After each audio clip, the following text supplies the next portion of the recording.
Jésus, l'ami de tous les pécheurs, invite à sa lumière. Viens te réfugier dans tes bassins pour que tu sois sauvé. Jésus, l'ami de tous les pécheurs, appelle bien à lui. À toi la vérité, car s'attendait tes combats pour te lire.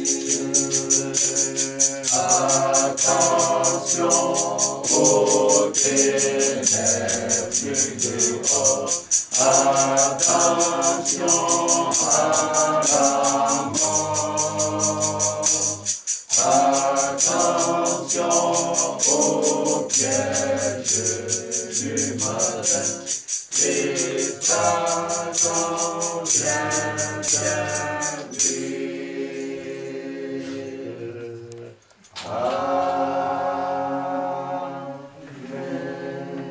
Alléluia. Alléluia. Alléluia. Alléluia. Alléluia. Alléluia. Dubé Yachou, Jean-Christophe, chargé de la paroisse Géliel, de Torcy. Je vais intervenir un peu parce que je ne vais pas revenir là-dessus, vous avez tout dit, mais c'est un point qui me frappe un peu au cœur. C'est comme quand on recevait l'enseignement, on avait posé cette question, on disait, oui, avant il y a la force dans l'église, mais maintenant pourquoi il n'y a plus de force? Et papa nous a expliqué, ou même maman nous a expliqué, nous a donné des exemples. Quand tu es sous la lumière, tu reçois la lumière. Mais une fois que tu t'éloignes de la lumière, il n'y a plus de lumière.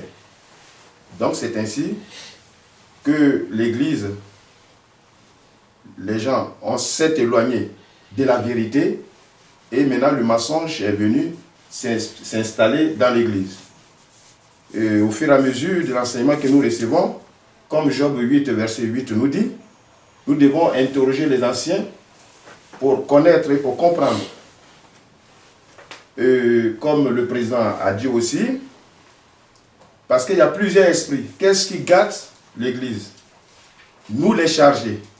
Nous qui sommes chargés, c'est un appel que je fais, nous qui sommes les chargés, nous ne sommes pas formés. Et si un chargé n'est pas formé, principalement un dévancier non enseigné, c'est un dévancier dangereux. Parce qu'on n'a pas reçu l'enseignement qu'il faut recevoir.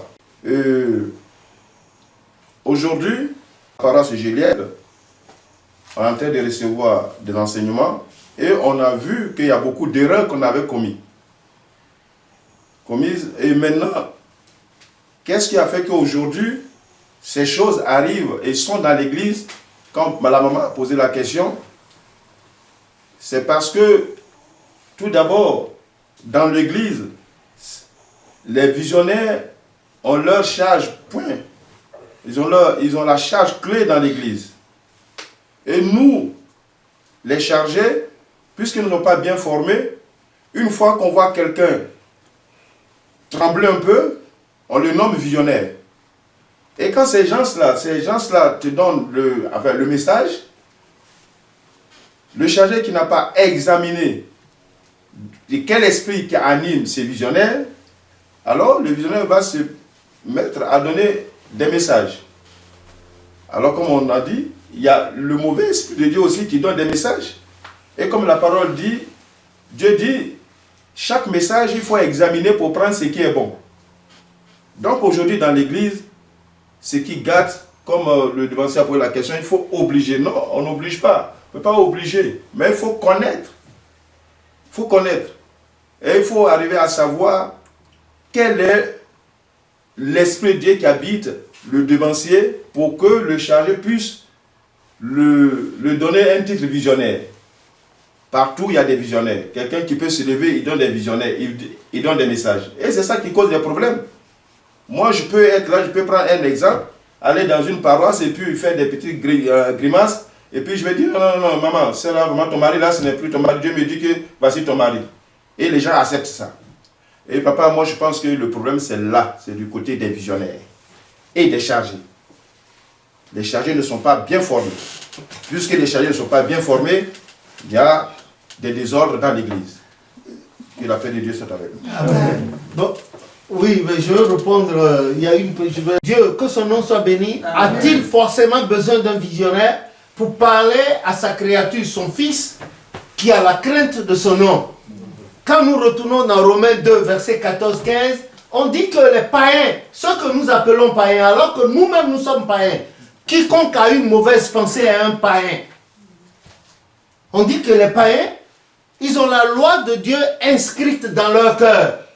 Maintenant, celui-là que vous appelez païen, il est là, il aime le SDF, il lui donne à manger avec joie. Il voit celui-là qui a des problèmes, il court l'assister. L'Éternel va abandonner celui-là. Nous avons vu, le Christ nous a parlé du bon Samaritain. Le Samaritain à l'époque de la Samarie, à l'époque là, de la Samarie, quand on va aussi dans Jean 4, la femme qui puisait de l'eau, on a dit que le Samaritain, c'est quelqu'un qui ne pouvait pas avoir accès au ciel, que Dieu ne connaissait pas. Mais voilà qu'on a parlé du bon Samaritain. Et ce matin-là, 2 prêtres juifs sont passés à côté sans pouvoir porter assistance au voyageur qui a été tenu, battu, volé et puis laissé pour mort. Celui qu'on appelle païen est venu à son secours. Et ceux qui disent qu'ils sont les élus, on l'ont vu et puis ils sont passés outre. Maintenant, s'il y a quelqu'un qui a bon cœur, qui veut une bonne chose pour une femme qu'il rencontre, maintenant, lui, il ne sait pas si cette femme sera bonne ou non pour lui, mais vous croyez que l'Éternel va le laisser aller dans le gouffre? Notre Dieu est un Dieu de justice. Lui-même, il est justice. Que son nom soit béni. Et pour cela que nous devons le célébrer, comme a dit le psaume 119, à partir du verset 164, il dit, 7 fois le jour je te célèbre à cause des lois de ta justice. Et il y a beaucoup de paix pour ceux qui les aiment, car aucun malheur ne leur arrive. Que le nom de l'Éternel soit béni. Que sa volonté soit faite sur nous. Non, le visionnaire, lui, il est là. S'il est bien formé, il n'est pas bien formé, on s'en fout. Ce n'est pas notre affaire. Mais l'Éternel ne va pas livrer son fils qui a sa crainte à la vindicte d'un visionnaire, un agent de Satan, comme on a vu dans 2 Corinthiens 11 à partir du verset 13. Voilà. Il faut qu'on écarte tout ça. Celui qui est sincère avec son Dieu, l'Éternel ne l'abandonne jamais. L'Éternel lui parle dans le cœur. L'Éternel lui parle. Ce n'est pas dans les oreilles. Les oreilles, c'est pour nous. Mais le cœur, l'Éternel va lui parler dans le cœur. L'Éternel va lui dire ça là. Et l'Éternel va lui prouver que cette fille-là, il ne peut pas faire. Quel que soit, il va voir dans son comportement, le comportement de la fille. Voilà. C'est pour cela qu'il ne doit pas se dépêcher d'aller coucher avec. Et c'est pour cela qu'elle aussi ne doit pas se dépêcher d'aller coucher avec le type. Voilà. Que le nom. Mais une fois qu'ils sont mis à coucher, c'est fini. Ils doivent boire le vin jusqu'à la dernière goutte. Et que ce qui va arriver, c'est à leur risque et péril. Que le nom de l'Éternel soit béni. Voilà. Donc, on ne peut pas imposer. Et là, je rejoins le devancier Charles. On ne peut pas imposer de la même manière dont on n'impose pas le baptême aux gens, le baptême à l'église aux gens, on n'impose pas le mariage aux gens. Si vous étiez marié déjà à l'église catholique, mariage civil et religieux, quand vous venez à l'église chrétienne céleste, l'église chrétienne céleste reconnaît votre mariage. Oui, si vous allez dans la Constitution, dans l'article 195, 196, 197, vous allez retrouver ça là, dans la Constitution. L'église chrétienne céleste reconnaît tout mariage. Seulement quand vous venez, vous devez vous baptiser, obligatoirement. Vous étiez baptisé là, mais ici, il faut être baptisé. Et c'est le baptême qui donne l'acte d'adhésion de l'individu. Voilà. Mais si vous étiez déjà marié avant de venir au christianisme céleste, l'église respecte ça. Si maintenant, fort de votre mariage civil de l'autre côté, mariage à l'église catholique, vous voulez célébrer encore le mariage à l'église christianisme céleste, libre à vous. Voilà. Que le nom de l'Éternel soit béni. Amen. Maintenant, pour ce devancier dont a parlé la maman de la paroisse, qui se lève subitement du jour au lendemain après 20 ans de vie commune, qui dit « Ah, ce n'est pas ma femme, je me suis trompé », celui-là, là. il vaut mieux le mettre de côté. Ah oui, il vaut mieux le mettre de côté parce qu'il y a le mariage de la raison aussi. Il y a le mariage de la raison. Elle a erré tout le temps, lui aussi il a erré tout le temps. Les deux se sont retrouvés, âge avancé, et puis ils voient qu'ils ont des points de convergence. Elle voit, l'homme voit. Donc allez, chacun fait attention à l'autre, à ne pas heurter l'autre. Et puis avec un peu de prière, notre Dieu est un Dieu d'amour, que son nom soit béni. Voilà. Ça va partir. Voilà. On a vu des gens qui ne sait pas, qui n'avaient pas interrogé l'Éternel, ils ont fait des enfants comme ça. Et puis ils se sont mis à pleurer, à prier, à pleurer vers l'Éternel. Pour que l'Éternel est miséricordieux. Il arrange. L'Éternel change toute situation et aucune situation ne peut le changer. Voilà. Il change tout. Il change. Il change. C'est pour cela que la prière que vous avez, ça doit couler. Quand vous êtes devant des situations, c'est la prière là. Parce que l'Éternel prend le dessus de vous. Allez, il va, son esprit va avant vous toucher à ces situations. Il change. Là où ça va être difficile pour vous, allez, il casse ça. Là où ça doit vous... Allez, parce que vous êtes en communication avec lui. Que le nom de l'Éternel soit béni. Donc, c'est à l'église avec, il s'est baptisé, on l'a reconnu, et que l'une de ces femmes-là, ça va prendre un amas en cachette. Allez, elle est partie. Elle quitte l'église. Ça, quand l'église sait automatiquement, elle quitte. Sauf si elle fait amende honorable, ça dit si le mari la pardonne, l'église pardonne. Mais dans l'église chrétienne céleste, vous ne pouvez pas faire le mariage céleste et commettre l'adultère. Même si le mari pardonne, l'église punit toujours. Parce que le mobile du mariage a été bafoué. Voilà. Et vous ne pouvez pas aller faire le mariage civil, quitter là-bas, venir à l'église, dire charger, bénis-nous. Ce n'est pas possible.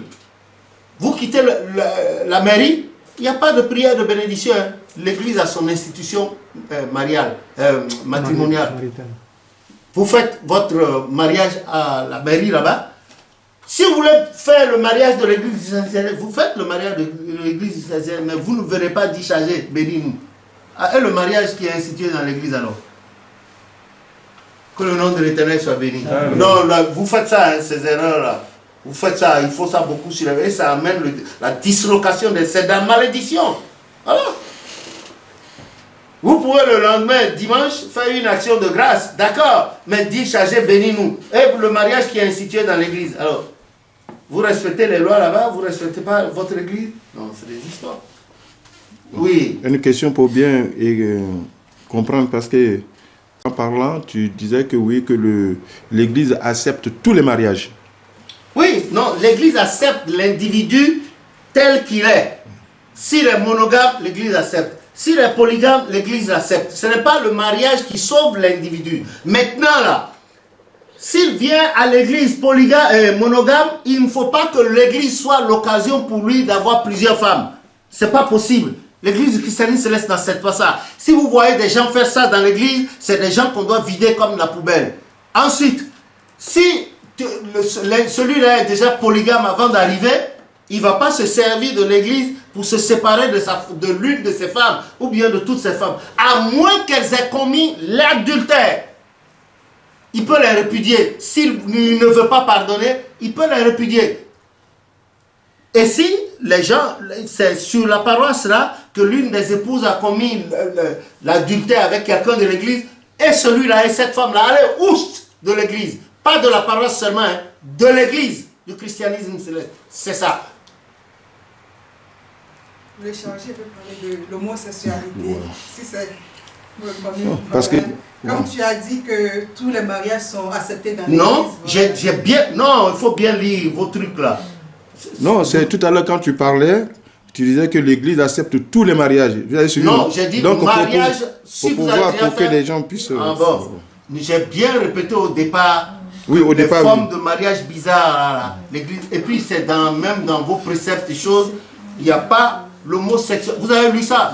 L'homosexualité n'est pas acceptée dans l'église chrétienne céleste. Les tatouages ne sont pas acceptés. Les piercings là, que vous faites avec plein de trucs, les chaînettes aux pieds, c'est interdit. Quand vous allez dans Ésaïe 3, à partir du verset 16, c'est de la malédiction. C'est de la malédiction. Et 1 Timothée 2, verset 9, a aggravé, a dit non pas les parures extérieures, ni les tresses, mais la richesse intérieure, comme une femme faisant profession de servir Dieu. C'est cela. L'église du christianisme céleste n'accepte pas l'homosexualité. Non, les transsexuels, tout ça. L'église du christianisme céleste n'accepte pas cela. L'église du christianisme céleste n'a rien contre. Si les gens se marient dans la société civile, mariage homosexuel, tout ça là. L'église du christianisme céleste n'a rien contre. Mais dans l'église du christianisme céleste, l'église du christianisme céleste ne célèbre pas de tels mariages. Elle n'a rien contre. Mais dans son sein là, ça ne se célèbre pas. C'est clair?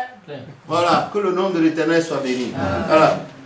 D'arriver à l'église du christianisme céleste, on vous accepte en vertu des articles 195, 196, 197 de la Constitution bleue de l'église du christianisme céleste, écrite par Papa Oshofa, gloire à son Dieu, le fondateur de l'église. Voilà, l'église vous accepte. Si vous étiez monogame avant de venir, l'église vous accepte. Si vous étiez polygame avant de venir, l'église vous accepte. Si vous étiez marié avant de venir, l'église vous accepte. Si vous êtes marié à la mairie, l'église vous accepte. Si vous êtes marié catholique ou protestant avant de venir, l'église vous accepte. Si vous voulez encore faire le mariage de l'église là-dessus, l'église refuse pas. Mais vous ne pouvez pas vous servir de l'église pour aggraver votre polygamie. C'est pas possible.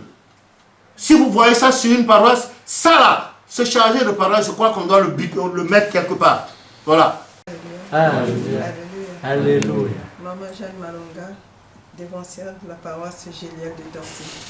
Je voulais poser la question de savoir, comme on est en train de parler tous les mariages sont acceptés, est-ce que, par exemple, à cette paroisse de Gélière, est-ce qu'un couple d'homosexuels peut venir prier? Peut venir prier dans l'église du Christian céleste et dans une paroisse comme... Dieu ne rejette personne. Vous demandez si un couple d'homosexuels peut venir. S'ils veulent faire leur truc d'embrasser les gens là, c'est pas sur la paroisse. Quand ils viennent à l'église, nous on ne sait pas s'ils sont mariés homosexuels ou ils ne sont pas mariés. Mais ils ne peuvent pas sur la paroisse se mettre à se bécoter. Ce n'est pas possible. C'est pas possible. Comment? Elle, on était à Château Rouge un jour, c'est des milieux où je ne vais pas. Quand je m'en vais, je sais ce qui se passe. Donc, elle avait envie de se soulager. Il y a une toilette là, à l'arrêt du 31, là, en venant de Simplon. En venant de Simplon, en provenance de Simplon et en allant... Ça va jusqu'au Champs-Élysées. Bon. Maintenant, là, à Château Rouge, il y a un arrêt du 31 au retour. Donc, à côté, il y a une toilette. On est descendu un peu plus là. Dis-moi, juste emmener là. Toi, tu vois. Il était à 11h. Midi. Donc, on était là. Depuis près de 20 à 25 minutes. La personne qui est dans les toilettes publiques là ne sortait pas. Et j'ai dit, bon, laisse. On va chercher ailleurs. Parce que dans les environs, il faut faire attention si vous êtes femme mariée. Parce que la prostitution a fait de sorte qu'on ne sait pas qui est femme mariée et qui ne l'est pas. Et parfois, les gens agressent les femmes, des agressions verbales. J'ai dit, bon, net, le truc s'ouvre. Et on voit un monsieur Gaïa, et on voit un monsieur de petite taille. Les deux transpiraient. Et j'ai dit, ah. J'ai dit, ah. Et le bonhomme de petite taille, comme pour me dire, c'est quoi, ils ne sont pas libres. Et quand il marchait, il se retournait pour me regarder. Moi, je rien dit, j'ai dit, ma femme, c'est même pas la peine que tu ailles là-bas prendre ces trucs-là. On est allé ailleurs. Voyez-vous, ils veulent prier Dieu, qu'ils viennent prier. On ne refuse pas. Mais ils ne font pas leur truc d'homosexualité sur notre paroisse, ni dans la cour de l'église. Voilà. Ils font leur truc chez eux. S'ils sont homosexuels, nous, on ne sait pas. On les reçoit en tant que fidèles. Voilà, c'est tout. Même si on le savait, on n'a rien à leur dire. Ils ne viennent pas s'embrasser, ils ne viennent pas mettre dans la main sur notre paroisse. Maman Jeanne, ils ne viennent pas comme ça, ils peuvent marcher dans la rue là-bas, mais ils ne viennent pas comme ça chez nous. Voilà. Ils ne pratiquent pas leur homosexualité sur notre paroisse. Et ce qu'ils font de l'autre côté, l'église ne peut pas jouer à l'agenda. Mais seulement dans les annonces et dans les livres, il est bien dit que l'homosexualité n'est pas accepté au niveau de... Ça veut dire que si on acceptait l'homosexualité, vous voyez dans le tourisme, les gens vont dans les cathédrales et c'est à l'intérieur des cathédrales là qu'ils s'embrassent. Ce n'est pas possible. Si on n'accepte pas ça, ce n'est pas deux hommes qui vont se bécoter dans le temple. Et en présence de tout le monde, c'est pas possible. Voilà. Allez-y. Bon, Maman Thérèse Yansonou, moi la question que je voudrais poser, je la pose à tout le monde, mais ça va sur plusieurs plans. Est-ce que nous respectons les préceptes de l'Église du christianisme céleste?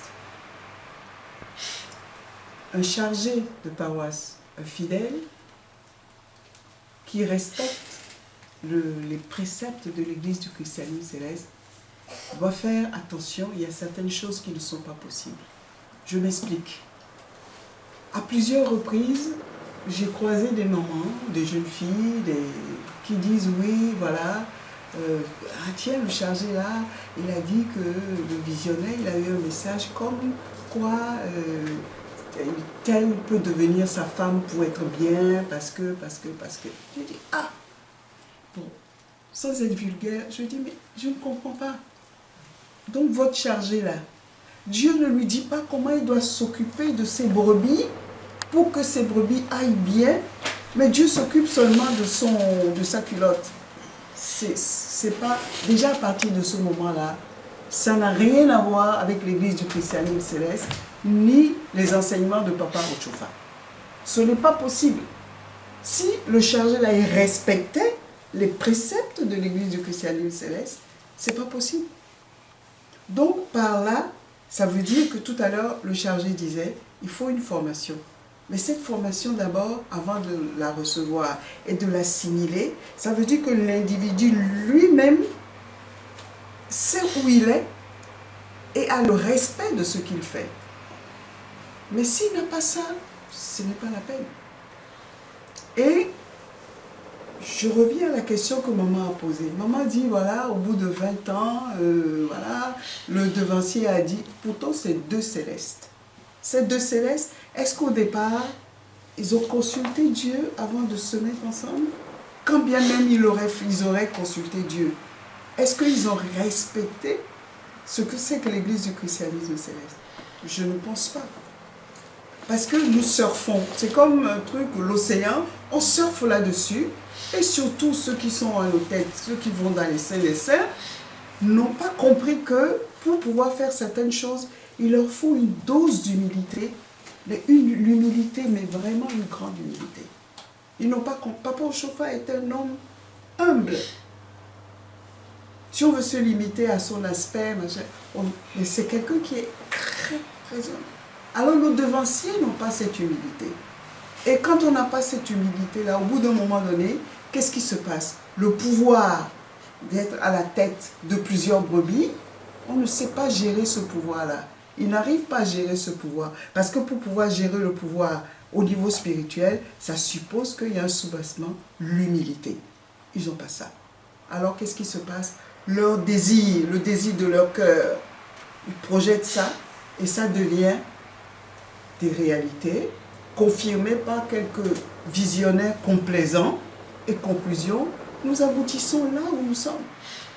Moi, pour moi, le peu que j'ai vu jusqu'à présent, les devanciers qui arrivent là ne respectent pas les préceptes de l'Église du christianisme céleste. Chacun, que ce soit jeune devancier ou grand devancier ou vieux devancier, ils ont tous l'ego qui sont sur leur tête et ils pensent que oui, on peut faire ça, on peut faire ça.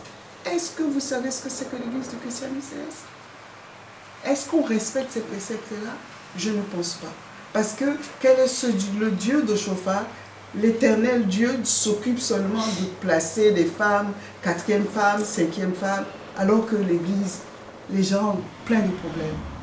Donc à partir de ce moment-là, moi je trouve qu'il y a un gros problème. Et ce problème-là, j'invite chacun, chaque devancier, grand ou petit, à se remettre en cause. Est-ce que je suis proche des préceptes de Papa Ochofa? Et de la même manière, les mamans, Je ne sais pas si c'est le 11e ou le 10e précepte qui dit on ne doit pas convoiter femme d'autrui ou mari d'autrui, mais moi je peux vous donner certains exemples. On arrive sur les paroisses, c'est ôte-toi de là pour que je m'y mette. Et ça là, ces femmes sont venues dans l'église avec le respect des préceptes? Non. C'est l'ensemble de ces choses, cet ensemble fait qu'au niveau global, l'église est un peu bancale. Mais bancale dans les individus qui l'appliquent. Mais sinon, les fondements basiques de l'église du christianisme céleste, nous ne les respectons pas. Les gens ne respectent pas ça. Donc, les devanciers, les devancières, les fidèles et tout ça là. Dès lors que moi je me projette sur une paroisse, je vois arriver un monsieur, il est beau, il est grand, et tout de suite mon corps commence à battre pour ce monsieur alors que, mais est-ce qu'il est il est qui? Et c'est là où papa dit, nous nous fions aux apparences, et quand nous sommes proches des apparences, qu'est-ce qu'on fait? On est dans le décor, on n'est plus sous la lumière, c'est la lumière des préceptes que papa Oshofa a reçus pour l'église du christianisme céleste. Nous nous en éloignons à grande vitesse, et c'est ça qui donne toutes ces choses-là. Mais je reviens encore sur quelque chose. Devancier François, tu as dit tout à l'heure que personne ne respecte ça, les choses dans l'église. Non, il faut parler de... Parce que l'église du christianisme céleste, ce n'est pas ce que tu vois, et ce n'est pas ce que tu as vu. Il y a une bonne partie des célestes qui sont là, qui sont forts, ils sont là, et qui montrent l'exemple. Ce faible reste là, il existe, il faut le chercher, et vous allez le trouver. Mais sinon, moi j'invite tout le monde, fidèles, grands devanciers, petits devanciers, remettez-vous. Est-ce que moi, là, en tant qu'individu, en tant que céleste, je respecte les préceptes? Une fois qu'on respecte ça là, je pense qu'on a déjà résolu ce problème de mariage à 70%. Le reste là, c'est... Voilà ce que je voulais vous dire.